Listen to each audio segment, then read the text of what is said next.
going to be talking today about marketing your business reloaded, and just a word of just a heads up. This is not going to be your online marketing type of marketing workshop. It's actually, we're going to go back to traditional marketing efforts that perhaps we had used in the past, and then social media took over, and then we kind of forgot about them. So I just want to bring them in the forefront in this workshop. For those that don't know me, my name is Karla Briones. I am originally from Mexico, and business is my love language. I absolutely adore anything that has to do with helping other entrepreneurs with their businesses. I'm a business owner as well, and I love helping entrepreneurs with diverse backgrounds. So people in the indigenous community, immigrants, people of color, so on and so forth. That is sort of my passion, to help these types of communities, because I think that they are underserved and underrepresented. And as an immigrant myself, I lived that too. So I'm trying to give back in a way that I wish somebody would have given back when I was starting out my businesses. Okay, so this is a really packed slide, but I'm just going to give you a few facts. So right now, in the present time, this is actually taken from the Harvard Business Review magazine in February, so the last month magazine. There are some findings that they're saying that more than 60% of marketers are saying that their paid ads aren't working anymore. So all of their digital paid ads, more than half of them are saying that they're not working. And they're also commenting how Facebook organic reach, so if you put a post on Facebook, it's only effective 2% of the time for them. So that's a very, very, very small, a small portion of Facebook organic posts that are actually getting some success. And then in general, social media traffic is actually half of what it used to be just a few years back. Why? We all know. We go on our social media networks, we go on our Facebook accounts, and it's just so overcrowded with information, so overcrowded with with ads, and with people trying to to grab our attention, that sometimes it's a deterrent. Sometimes it acts as an opposite, where, you know, I know that I find myself opening up Facebook, opening up Twitter, TikTok, whatever, and it's just too much, and I'm like, you know what, I'm just going to put it away. So that feeling, as it turns out, I'm not the only one, and I'm sure you felt the same at least once in your life, especially recently. And also in terms of the conversion rate for ads that come in front of you, and the conversion rate, so basically how many people actually click on those ads to take you to where you need to need to go, it's less than 1%.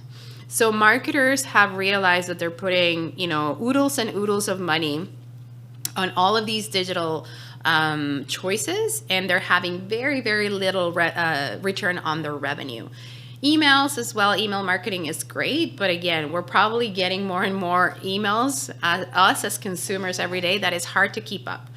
So, and then just other facts, just to kind of bring it home. And I'm not against social media. Don't get me wrong. I do enjoy social media, and I do enjoy marketing through social media.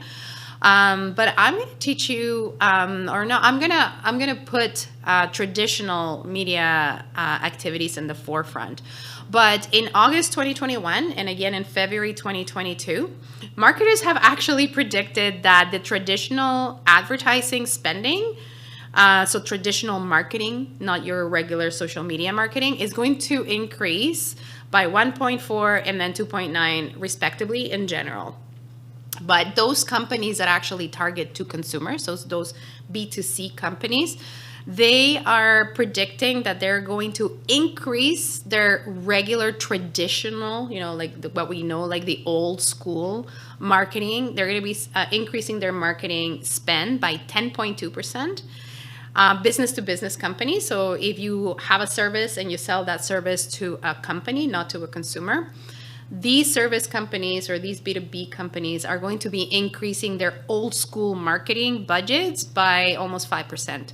And ironically, this is actually really funny, companies that only do business online, so e-commerce companies, like, tech companies, those companies that only get their revenue through online, they're actually predicting that they're going to increase their old school marketing budget by 11.7% in the next year. So they're actually going to be using traditional marketing methods that we kind of forgot because of the age of the digital, the digital adoption age. So they're realizing the power of old school marketing.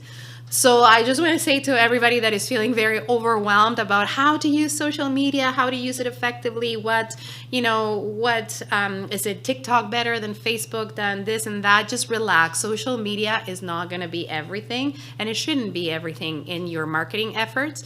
And I really want to invite you to go back to the drawing board and take a look at or remember and revisit some old school marketing initiatives. And the first one that keeps showing up in terms, yes, and I see some people raising eyebrows here. The first thing that actually shows up in that is having a resurgence is direct mail. But when you think about direct mail, you probably think about junk mail, right? And you see there's some mailboxes that say no junk mail. But the key word is direct mail that is personalized and redefined. And the key word is personalized. So, right now, consumers are frustrated by impersonal shopping experiences. We know this. Sometimes shopping is so impersonal. And about almost all of them, about 80% of shoppers and consumers are actually willing to buy from somebody that is offering a personal approach. With Michelle, you do this very, very well, a personal approach. And only 72% will engage or will only engage with companies that actually do their marketing and their direct mailing in a personalized approach. And I'll give you a few examples in just a second. And you'll be surprised, but almost everybody, so 83% of people are more than happy to share their information with you in exchange for a way more better and personal approach. So people are looking for that personal touch. And it makes sense because with everything moving so fast and so digital, we have actually lost our personal touch, personal one-on-one touch with our potential customers. So customers are craving that. So I really encourage you to give them what they want. And the beauty about any direct mailing that you're doing is that you can actually now start adding parts of technology like QR codes or like unique links, unique URLs to actually gather data and for you to really figure out if that direct mailer is working or is not. So I'm going to give you an example. I used to own a restaurant, and my marketing strategy to grow the sales of this business was to do a direct mailer. But then it's I don't want to be another restaurant who sends a brochure to people and then people just end up throwing them in the garbage. So I became very strategic about how to create that direct mailer. And I wanted to promote catering because that's where I thought I saw the growth in my business. It was through catering. So what I started doing is I actually started looking at the businesses around me. And I'm okay, there's businesses around me that could potentially order catering from my business. So I went through that extra amount of work to find out who the receptionists were or who the assistants, the executive assistants were in those offices around me. Why? Because I wanted that direct mailer. In my case, it was a box with samples of the catering menu, like actual food, little food samples, as you can see there, with a note, a personalized note addressed to the executive assistant or to the administrator, because normally they're the ones that are ordering catering. The presidents are not ordering the catering, right? It's usually the executive assistants or the receptionists. And we included free food for the assistant so that the assistant can come and have lunch on us. But then we included our menu for catering. And this actually, and we actually had a hashtag. And we encouraged them, take a picture, and there were some pictures that were taken, take a picture of this box and share it on social media, and share your experience and share what you thought about it on social media. So we used an old school way of marketing, which is direct mailing. We gave it a different twist. We personalized it. And addressed it to the people around us that make those decisions, those purchasing decisions. And we asked them to go on social media and post about it. And it was so successful that it actually increased our revenue as a whole by 10%, which was really good. So we started getting a lot of catering orders. We, made sure that the receptionists or the executive assistants were very well taken care of. After they placed the first order with us, we would send them another care package. Food is awesome and getting free food is amazing. So we wanted to make sure that we went above and beyond in knowing who our potential customers were, getting to know them by name, and sending a direct mailer in a way that was beneficial for our business. So if you're thinking about doing any direct mailers, try to think about what are some ways that you can personalize those direct mailers. What can you send that would really encourage your potential customers to be new customers or to acquire those new customers? So again, direct mailers are not going to go anywhere. Maybe to the garbage if you're not doing it right. But it's like thinking about what are some those personalized approaches. How can you create a wow factor when you're doing your direct mailers? And if you're an artist, perhaps if you have, if you make prints or whatnot, and you're looking to get into galleries, for example, art galleries with your art, or art galleries, gift shops with your jewelry line, so on and so forth. So what can you do in order to get your art in front of the people that make those decisions? And how can you create something similar like this? I mean, you don't have to give them the free jewelry, but what can you create that is going to wow them and that it's going to make you stand out from all of the artists out there that are also willing or wanting to get listed in these galleries or in these gift shops? So is there anything unique that you can do, that you can send with a personalized note that is they're going to receive out of the blue, they're going to appreciate it, and they're going to look you up, and you're really going to be noticed. So again, have fun with this. And again, don't think about direct mailing as, those boring brochures that people throw out in the garbage. Think about how can you make them special? How can you make the people that you're trying to reach feel special? And how can you encourage them to keep you top of mind by doing something completely innovative? Okay, another one that is old school marketing. We tend to forget about this just because we're living such a fast-paced life, and it's valuing your most loyal customers.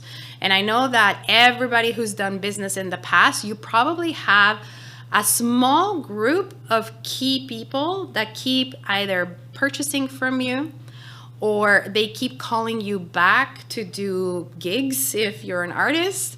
They keep calling you back to present, to exhibit your art, to sell, or to buy your products. So first of all, do you know who they are? Can you think about quickly? Can you visualize them? Can you see them? You probably know, and you probably count them in one hand, maybe two hands. So it is known that it is way cheaper to continue to get business from existing customers than trying to always think about how you can make new sales from new customers. Okay, and then your most loyal and your most valued customers will become your best advocates as well. They will be the ones that are going to be recommending you, word of mouth, so on and so forth. So those are the customers that we really want to revisit. We really want to identify, and we really show them that you love them in a very, very special way. And some examples is do something special for them. You know, we spend some time, a lot of money trying to throw money into Facebook ads and this and that, and nothing's working. 2% only is working, so on and so forth. So what would happen if you actually reinvest that same amount of money that you were going to spend on these Facebook ads? Which I'm not saying don't do it. I'm just saying what would happen if you reinvest that money instead in creating a special, making your customers feel special. And, you know, is there an opportunity, again, depending on the business that you have, is there an opportunity for you to do a VIP night where you only invite those key customers that you have, those key partners that you have, the people that keep inviting you over and over, and offer them something special just because they are amazing customers and you really appreciate them and want to do something awesome for them. In the way, like if you're an artist, I mean, this one's awesome. If you're an artist or if you're a jewelry maker, you can actually create a how to do your own jewelry class it's a VIP class only for your best customers, where you actually share a little bit of your knowledge and share to them how hard it is to make this and why you're pricing your products the way you're pricing them. But you're actually doing something special for them out of the blue, just because. Or can you host them for a wine and cheese, and if you have clothing or you're selling something physical, where they get to see the latest products or the new products ahead of everybody else. Or perhaps you can, as simple as personalizing a thank you message. I have a friend who owns a tea company. Teas Wellness is called, and she did something really cool. She was really smart because she capitalized on making a very special customer feel very special, but also created a video out of it. So she basically found out who her main buyer was, or one of her main customers. She found out the phone number of this person.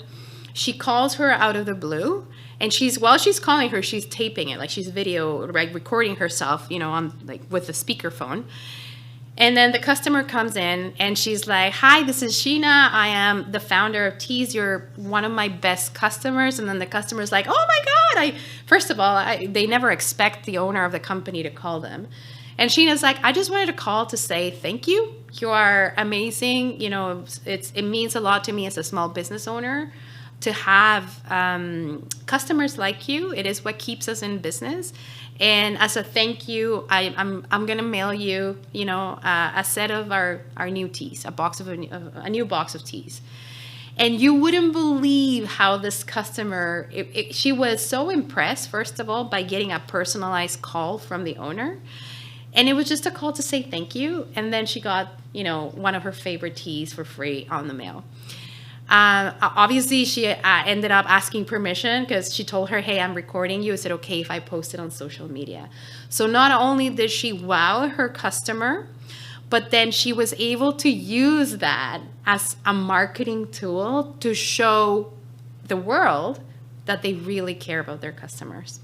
And it didn't cost her that much. It just cost her really a box of tea and the stamp that went to the customer.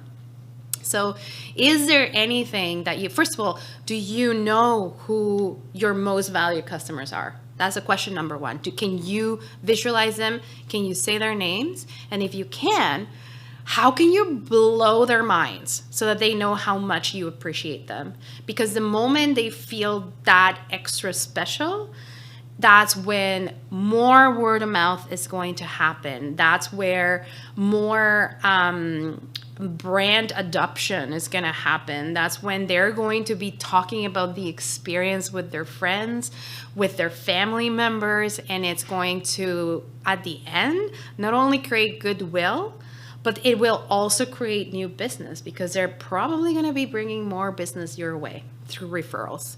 So who are your most valued customers, and what can you do to blow their minds? And again, it doesn't have to be anything expensive.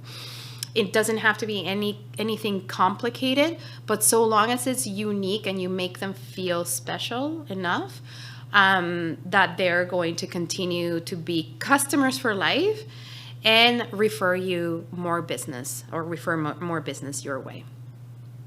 I once saw another business that I own. I own a pet store, a pet retailer. And for Christmas, before Christmas, just a few weeks before Christmas, we called a list of our best customers.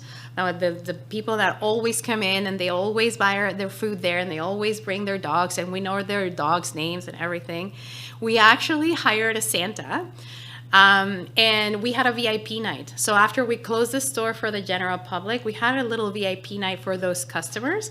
We invited them with their dogs, obviously, to take pictures with Santa, so that they could have like their little portrait picture with Santa. And it cost us what it was, what Santa charged, because Santa charges, by the way. So it cost us the amount of money that Santa charged. We gave them all a discount that evening. And they took we gave them the free picture of their pet with Santa, and it was just such a great experience. And there was so much social media that happened from that, and they spent money at the store. Obviously, we gave them a discount. They felt super special, and they were able to refer a lot of business our way. So it's like, what are those unique things that you can do that doesn't cost you that much, but really makes them feel super special? Okay. And moving on, do you have a testimonial or a review strategy? Like always asking for that feedback from your customers and from your buyers. So is there anything that you have already in place? And if not, let's do it. So some tips, just so you know, online reviews are going to help your SEO. They're going to help. If anybody reviews you online, that actually helps bring you up in the Google search. So it's not just what you put out there in your social media. It's not just about your website and your blog content and using those famous keywords, but let the customers do the work for you as well, right? So give the customers an opportunity to review your service, to review your products, so that it can help with your SEO. Now, how do you do that? If you're an online business, it's super easy, because some online platforms have a way for your customers to give you a testimonial after they receive the product, right? So you're able to automatically send an email and ask them for that review. So if you're an online business, that's easy peasy. If you're not an online business, and actually this also applies for online business. I think every single business, regardless if you are a brick and mortar store, if you're an artist, if you are a service provider, if you have a business, everybody should have a Google My Business account. It is free. And what Google My Business account means, or what it is, if you have ever looked for a restaurant, you Google the name of the restaurant, you're going to see the Google reviews. And that's where you can see how many Google stars that restaurant has, and where you can see what people are saying. Well, that's exactly what it is. So Google My Business is not just for restaurants. Google My Business is for every single business. Even if you don't have a front-facing business, because the address could be the address that Google My Business will ask for. It could be your website, or it could be your email address. So long you need to have a presence in Google My Business, so that people are able then to use your services, and then you can ask for that testimonial and ask for that review, and you start building up your Google credibility. And that also helps with showing up that helps your SEO basically as well. So if you are an artist, if you are a maker, if you are an online business, a retail business, I recommend everybody to open a Google My Business account. They're free. There's an app, super easy. You get notified as soon as you get a review, so you can reply to those reviews. It's really, really, really easy to use. Now, how do you ask for those reviews? It's really hard sometimes, right? Because it's kind of intimidating to ask somebody for a review. But I would say don't be intimidated, and I would say seed or incentivize those reviews. And what do I mean by seeding? It's, again, take a look at who your best clients are. And if you open a Google My Business account, or if you're new, then you use those customers and you ask, you're one of my best customers. I just opened my Google My Business account, or and I would love for you to leave me a testimonial or a review. And 9 times out of 10, they're going to say yes, especially those, people that you can think from these hands that are your best customers. They'll be the first ones to say yes. So go with the lowest hanging fruit. They're your lowest hanging fruit. They're your biggest advocate. And if they haven't left a review, or you've never asked them for a review, ask them, because they're going to say yes. And that's going to help bring your profile, increase your profile through those reviews. And then some companies, again, it depends on the type of business that you are, may choose to incentivize that review. This happens a lot with online businesses, where after they receive the product, you probably have seen it, if you leave a review, tell us how we did, leave a review, and in exchange, we'll give you a 5% coupon or a 10% off coupon or something like that. And last but not least, I'm talking about Google and I'm talking about online reviews. Don't underestimate, again, this is if you're a service provider, even some artists too, don't underestimate the power of LinkedIn recommendations. Some people have a LinkedIn profile and they use it for their personal, professional life. But if you're an artist, or if you're a service provider, you're an accountant, and that's your main business, sometimes people really look at the LinkedIn recommendation. So it's another way for you to start building your credibility and your profile by basically asking your clients to do it for you. And the beauty about these testimonials and these recommendations is that you can always take screenshots of them and then use them as content for your social media, if you have a social media strategy, and just say, our customers love us, or are super grateful for this amazing customer review. And you're not saying that you're amazing, but you're showing your followers that you kind of are amazing, because the people are saying that you're amazing. So don't be afraid to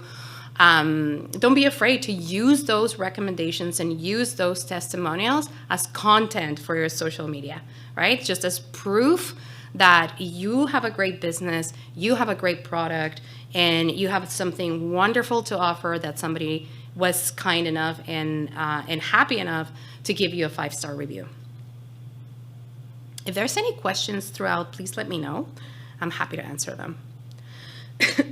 Okay, so the next one, billboards with a twist.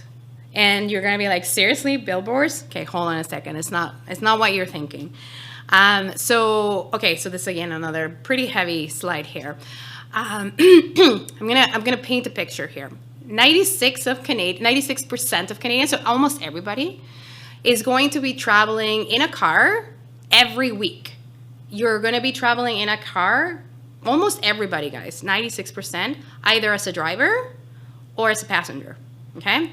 And usually the average commute that person is going to take, it's about 27 minutes. So that's a long time. In just one commute. And on average, people take about, I was reading about 2 hours. They're commuting about 2 hours in a car.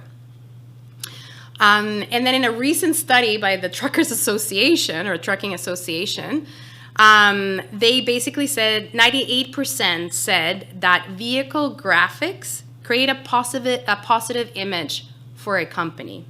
Okay, so you probably know where I'm going here. So almost everybody said that vehicle graphics created a positive experience or a positive image of the company that was advertising.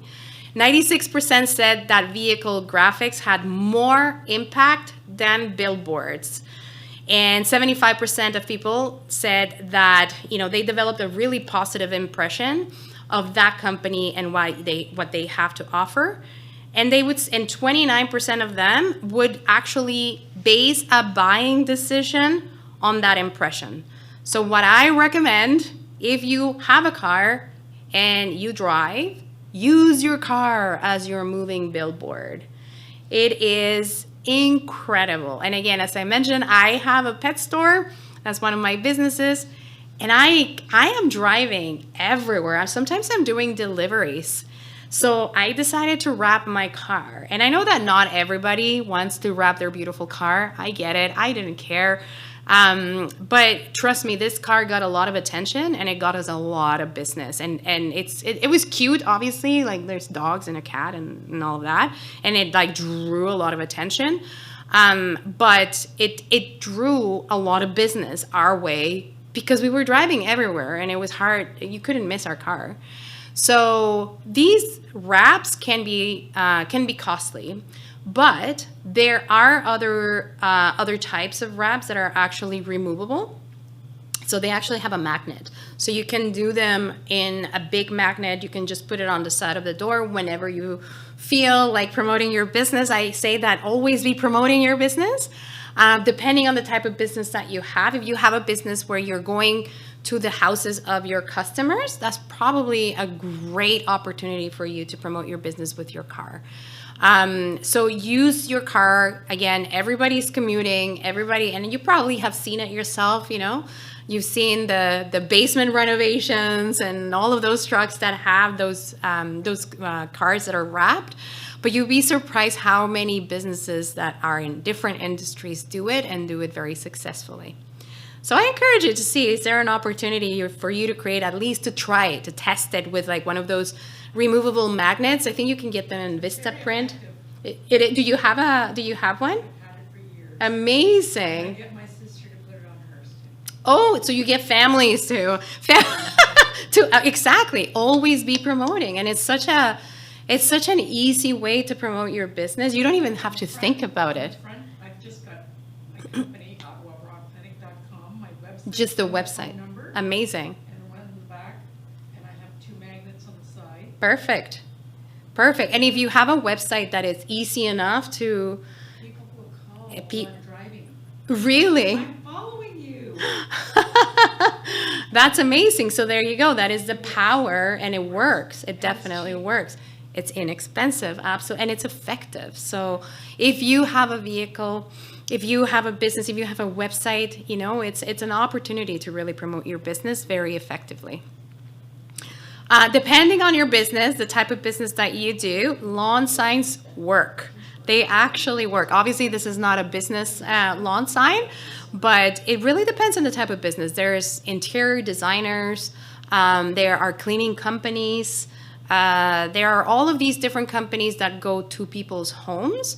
So I would actually use that opportunity to kind of, if you're gonna be in your client's home for 4 hours. Let's say you have a cleaning company. Let's say, and you don't have your car wrapped.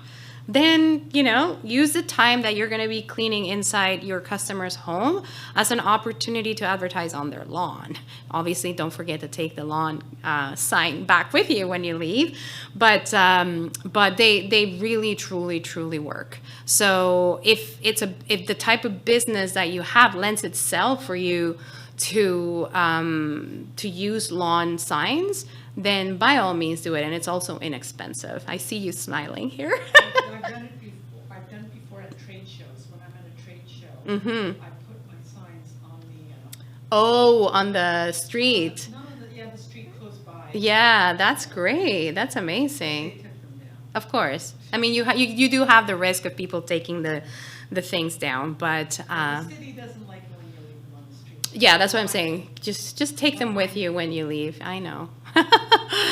But if you have a business that lends itself to either go to your customers' houses, or the business is going to your customers, like a renovation or whatnot, please try to look a way for you to always be promoting your business. And last but not least, the tech industry does this very, very, very well. Sometimes you see technology companies and the people are wearing the t-shirts with the company name. So again, it's another inexpensive way to always be promoting your business, right? What is your company's business?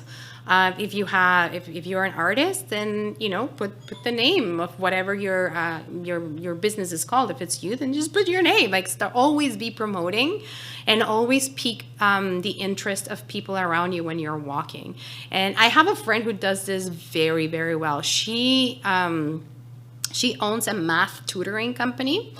And every time she goes anywhere, she has a sweatshirt or like a hoodie on or a t-shirt on with the name of her math tutoring company. And every time she has it, right? It's not the same ones, different ones, obviously, but she is not afraid. She's not shy to always be promoting her business by wearing it with pride. So again, it's another inexpensive way of doing it. It might pique people's interest too. They're going to be like, oh, what is, the business called Mathnesium. So they're like, oh, what is Mathnesium? And I've seen it happening. We went to the grocery store together, and the lady at the cash register was like, oh, what is Mathnesium? And then, oh, I own it's a tutoring company that I own, and I teach kids. And she's like, oh my God, my kid needs to blah, blah, blah. And then she was able to give her business card right there. So perhaps, again, it depends on the type of business that you have. It may or may not work for your type of business, but I would say about 8 times out of 10, just wearing your company apparel it's an easy, simple, old school way of marketing your business that is very effective. You're a walking billboard at the end of the day.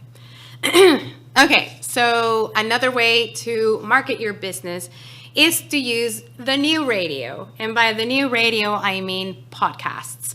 Podcasts are all the rage, and they are effective because, and I'm talking right now in this slide, I'm talking about podcasts in the way that you can call the podcast and ask the host or whoever it is to pay him or her or they a fee in exchange of them talking about your product, because it's basically you're paying ad space in podcasts. That happens, and they are effective. This type of marketing is effective because people that listen to this podcaster, they actually trust that and are genuinely influenced by this particular host. They actually do trust. Like, if you just think about it, if you are a podcast listener, you trust the person that is actually speaking and behind the mic, right? So if the person, and if you keep going back to that same show over and over, it's because you like that host and you trust that host.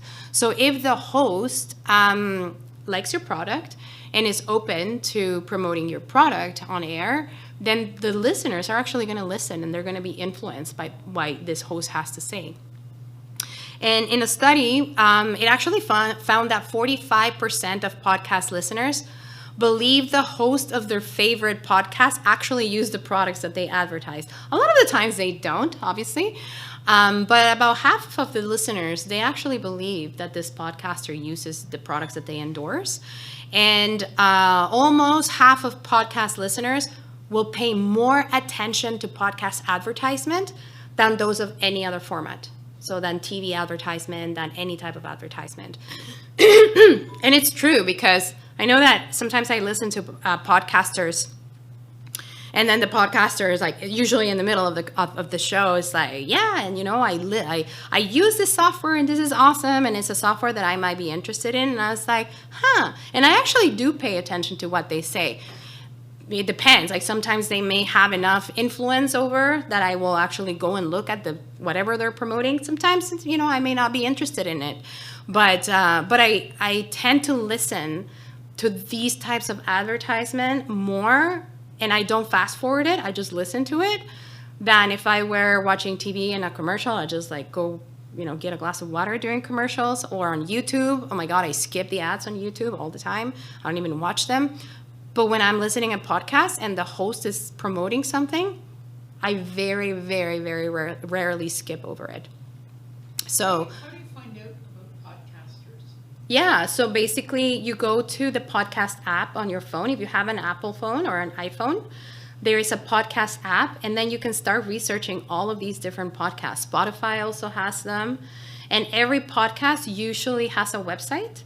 And then these websites will have information about, do you want to advertise through our podcast? Or do you want to, and I'm going to talk about this later, do you want to be a guest in our podcast? Do you want to be interviewed? So you want to make sure that you're finding podcasts that are reaching your demographic, right? Or it doesn't necessarily have to be a podcast. I mean, podcasts are great. Another feature or another way to advertise is through Spotify. So Spotify is really cool, especially if you are a consumer-based company, like if you sell products. With Spotify, everybody listens to Spotify. Like, it's a free app, right? So kids are on it, adults are on it, everybody's on Spotify. And if you don't have the premium version of Spotify, you have to listen to advertisement. Like, there's no way, otherwise you don't get it for free, right? You have to listen to those ads. And sometimes those ads are actually quite interesting because they target, right? So Spotify is able to sell you as a business a spot, and they're way cheaper than radio, by the way, way cheaper. So they will sell you a spot, an ad spot on Spotify, but then they will say, because they have so much information, because this is digital. So they're saying, okay, which demographic are you trying to reach? In which city? In what neighborhood?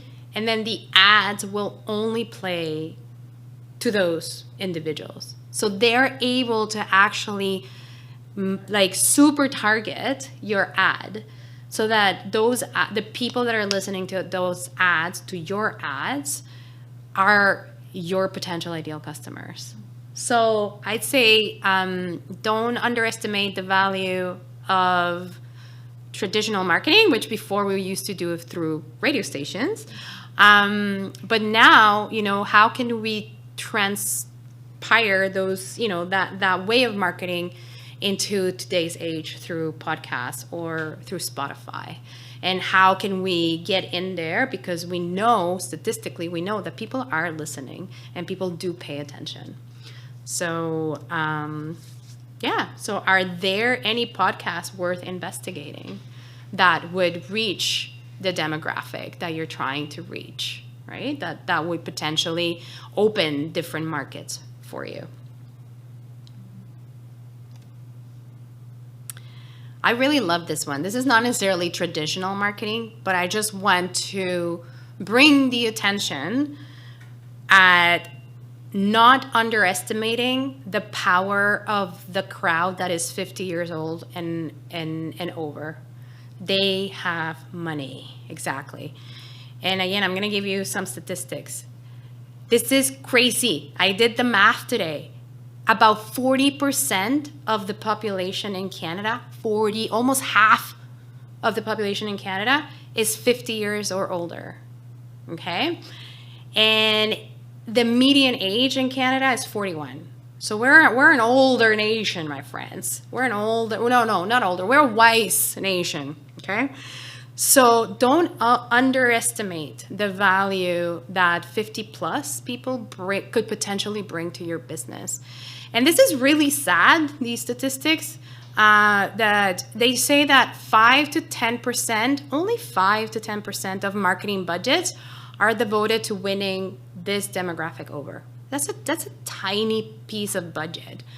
And people of this age, they realize that only 5% of the images, of the advertising images, are people older than 50, which is kind of sad because people idealize youth, right? But we don't realize that we are not only missing out on a demographic that has buying power, but we're excluding a very wise demographic that wants to be included. So I would say if you have a website, and obviously it depends on your target demographic, but if you have a website and you want to make it an inclusive website, do you have images of people older than 50 or 50 and over? It's just something, even just food for thought. Are we being as inclusive as possible so that this part of the population, which is 40% of Canada, by the way, are they feeling represented in your website, in your images that are describing your business? And and just another awesome piece of information is that between now and 2030, so that's 7 years, the 18 to 49-year-old segment is expected to grow at a 12% increase, But the 50 plus segment is going to expand by 34%. We're only going to be getting older. So is there an opportunity for you and your business to not only target this demographic, but again, represent this demographic with your marketing? And if you are a consumer product, like if you're a jewelry maker, if you are a cosmetics maker, if you have products to sell, so on and so forth, just remember that today's older consumers are focused on anti-aging and breaking the mold of what 50 looks like, right? So they're always, and I get it, it sucks getting old. And the older, it seems that the older you get, the younger you want to feel and that you want to look. So it's an opportunity for those businesses that had neglected to focus on this demographic and to have neglected to include them in your marketing initiatives. And again, like your target customer might not be them, and if even it's not them, I completely get it. But if you see an opportunity, a business opportunity to target this particular demographic that is wealthy, that has that disposable income, then let's walk the talk and let's include them also in the imagery that we use in our marketing so that they feel seen and they feel represented. So, is there room for and value in incorporating this demographic in your marketing efforts? Is there room for them? Is there an opportunity? I would say there's always an opportunity, to capitalize in this community, but are you willing to make room for them in your marketing efforts? You may or you may not. It may not be your target. Again, it depends on the type of business that you do, but I would say think about it and see what the opportunity is in there. And I believe this is no, this is not the last one. This is the second last one, is free media. We tend to forget about this one, and I love this one because this is my background. Leverage the power of free media. And what do I mean about that? There are, in every city, in every country, in every village, in every town, there's either going to be a community newspaper, there's going to be TV, there's going to be radio stations, there's going to be morning shows. And morning shows, they are always looking to bring on guests, and they're always looking for interviewees. They're always looking to see what is out there so that their listeners can actually find out what's happening in their cities. In Ottawa, I know that not everybody lives in Ottawa, but in Ottawa, for example, CBC Radio Morning, they're always looking for people to interview, always. And their morning radio show is probably one of the most listened to shows here in Ottawa. CTV, so television, CTV has a morning show. And again, they're always looking for cool, interesting guests. Rogers Television has Rogers Daytime. And these shows, the cool thing about Rogers, it's community television, but it repeats. Like they do reruns of the segments at different times of day. So it increases your chance to get that exposure.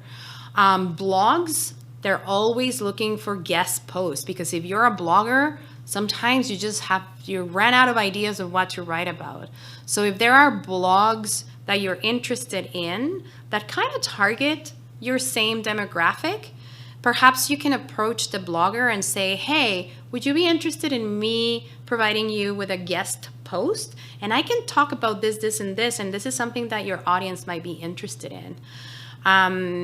And last but not least, podcasts. If there is a podcast that you really love, or podcast that reaches your demographic, pitch yourself. Pitch yourself as, hey, are you looking for guests for your podcast? Because I would love to talk to you about, and then, not necessarily pitch your product because that's too salesy, but pitch about what are the benefits of wearing are wearing jewelry from Indigenous artists. What is the benefit? And it has benefits in all different ways. It has economic benefits for the community. It has benefits, generational benefits, because you're going to be helping other artists, because Indigenous artists are very given and they help each other. So the more you buy from Indigenous artists, the more you're not just going to help an Indigenous artist, but you're going to help a community as a whole. And then all of a sudden, that becomes a really interesting topic, right? You're not necessarily pushing your products. I mean, they're going to mention that you are the founder of, and they're probably going to have your website in the show notes, but you're giving them something interesting. So I would recommend make a list of potential targets and offer them your newsworthy, story, or your newsworthy, or something interesting that educational. Thank you. Yeah, anything that is educational that goes beyond just what you're selling, right? Something educational, something that is going to bring value to their audience. And that you're a new voice on their show, and they're going to appreciate you bringing that knowledge to the audience. And then for Indigenous entrepreneurs, capitalize on the increased interest and the increased support of Indigenous communities. So if I'm just like thinking right now, like if you are an artist, is there an opportunity for you to partner up with 2-3 different artists and pitch, CTV Morning, a discussion about, the resurgence of Indigenous art? And then every artist can start talking about, the type of art that they do, and how it's all of a sudden, perhaps you weren't in touch with your roots a few years ago, but then, there's this resurgence. There is this pride of being Indigenous and to provide something to the community. That's interesting. And right now, local media, they have a mandate. They have a mandate to showcase Indigenous talent, to showcase Indigenous guests, and they can't find them. So pitch yourself. Work along with other people around you so that you can have a bigger voice and provide something unique to them. Another thing that I could think about, and I'm thinking of television, but this could work for any type of medium. Let's say you're an Indigenous designer. Then, for every season, spring, summer, whatever, you probably have a new thing that you're designing. Offer the television company, or this would work better with television. Offer, hey, you know what? Like, spring is coming and I'm about to launch my spring line. I would love to have a mini fashion show on your morning show of my brand, which is an Indigenous brand. And I would find you the models, and all the models are also going to be Indigenous, and we're just going to be, showcasing beautiful Indigenous designs, and I can talk about them, and we'll have a mini catwalk, or like a mini fashion show. They eat that up. But the thing is that nobody's pitching them that. Nobody is like offering them that, but they have a mandate to cover Indigenous communities in their broadcast. So how can you capitalize from that? What are some of the angles, and how can you make their life easier so that they don't have to go looking for this? Just show up. Just make noise, get together with other artists, with other colleagues, with other business owners, and offer the media something that they will not be able to resist. I love the power of free media, by the way. This is my background in my previous life, media relations and public relations. So pitching the media it's an art, but so long as you're offering something that is going to be of value to their viewers, their listeners, their readers, it's sometimes your story, exactly. Exactly. Good storytellers. Absolutely, capitalize on that too, right? The Indigenous communities, you're all storytellers. You're a huge storyteller. So how can you capitalize your story and provide the media with something unique that, you know, they would want to listen and the listeners would be interested in. So what are some unique stories that you can pitch to the media? I think you would be a great guest for a show like CBC Radio, and your shows and everything. They would eat that up for sure. So then how to do it? Craft a pitch. Like, go back to the drawing board. Don't make it too. So whenever you're pitching the media, you would have to find out who the producer is or who the editor is, and that's the person that you email. It's normally email. So you would have to craft your pitch about who you are and what you're going to offer to their viewers. What value are you going to bring to their viewers? It's not about your product. It's when you're crafting your pitch, you're gonna talk about, I believe your audience would find value because of in this conversation because of this, and this. Okay, so craft a pitch. Usually, a pitch is about 3 paragraphs, no more than 3 paragraphs. And then another thing that I would highly recommend is to create a digital press room. And what do I mean about that? It's literally a Google Docs or in Dropbox. And that's where you're going to put your headshot, your bio, shots of your product, and maybe your logo. Why? Because especially if you're doing like blogging or newspaper, sometimes radio, they actually want a picture of you, and they're going to want to post a picture of you, and they're going to they'll need a bio to introduce you, especially television and radio. They'll need a bio to introduce you so that you're not recreating the wheel and always, trying to figure out where the bio is and whatnot. Just have a little folder where you have everything there, and whenever they ask you for a bio, you just send them the link to that folder, and without them asking you, you're also sending them your logo, your product shots, and everything. Like, they have access to all of that, so that they can use it. If they didn't think about using it, then now you're making life easier for them. So this digital press room is awesome because it's usually you share a link, right? You share a link with all those folders. One folder for headshots, one folder for your bio, one folder for your product shots, one folder for your logo. You just give them the link for all of those folders, and then they're able to choose whatever they want for their for whatever they need to use.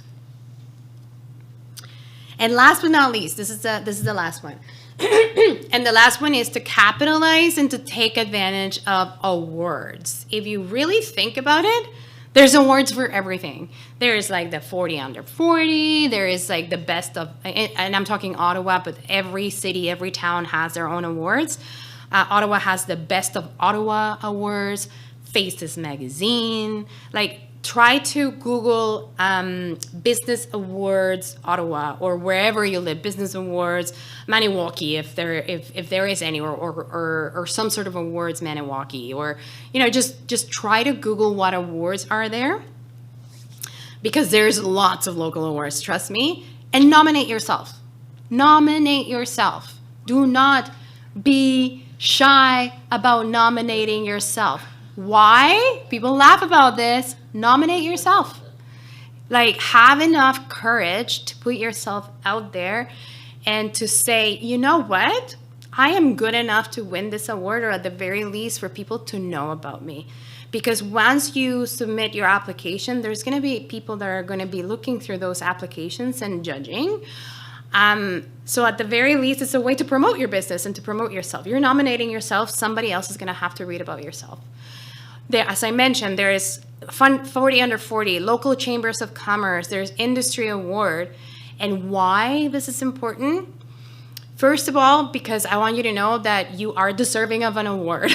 Anybody who has a business and who's been working damn hard their entire lives to make their own living, I think everybody deserves an award. But why?